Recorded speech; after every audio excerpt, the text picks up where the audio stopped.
Move on to maybe the next question is, Sophie, do you want to take this one? If you, from your pediatric perspective, how long do you kind of expect symptoms to last when you've got a newly diagnosed celiac? Like, how long is it going to take them to kind of feel like themselves again? Again, it's a huge spectrum depending on the person, but some it's generally weeks. We know about half of people newly diagnosed with celiac have some full symptom resolution by about 6 months. But it can be any spectrum between days and weeks, getting those initial symptoms, improving from those initial symptoms. And about 30% might need a bit more work, sort of in terms of looking at hidden sources of gluten. What was your experience? If you asked me after, say, 3 months, I would have told you, like, wow, I feel amazing. Like, this is so good. I didn't actually realize how unwell I was feeling before. That's so common. Yeah. And then after 6 months, I was like, wow, who is this person? Like, this is amazing.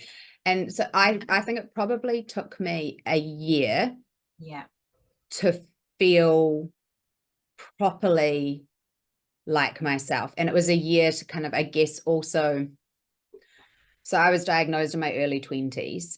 So it was also took me a year to mourn the loss of my beloved gluten in my diet and what that was actually going to mean. And obviously, when you're looking at gluten-free products compared to gluten-containing products, gluten plays this really lovely role in our food. It makes it delicious and the bread soft and squishy. So you're, texturally and taste-wise in your food, it tastes quite different. So I feel like a year sets you up really well in terms of expectation to know that once you've hit the year mark, things are significantly going to improve and just get easier from that point. Well, there's so much you're navigating. You're navigating the green dots and the red dots, and when you're going social. I think food has such an integral part in our sort of social lives, and we definitely found that amongst particularly the teenagers, and I guess early 20s, where food plays such a key role in socialization and a significant number. You do have to mourn that loss of feeling fully included in all of those things, and working out. But it's also really important that we get the message out for children, as well as teens and 20s, to advocate for themselves. And one of the biggest things I really push is using that word celiac and not gluten-free. So I'll often say anyone can be gluten-free, but only a celiac can be a celiac.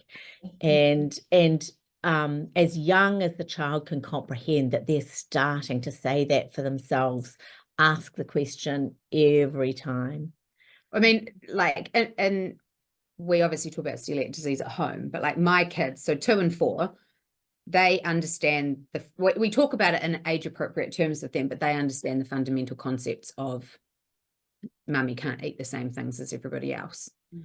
And mummy can't share her drink bottle. And mummy's body works differently. And yeah, I don't share my drink bottle with my children. But I don't want any of your gluten in my drink bottle. Thank you very much. She has the hot pink mummy only drink bottle. And they're banned from using it. But like, I mean, it's just proof of concept that even really young kids can get the basics of celiac disease. And it is different. And you do have to modify your diet, and you do have to modify how you're doing it and what you're doing. But it's all doable.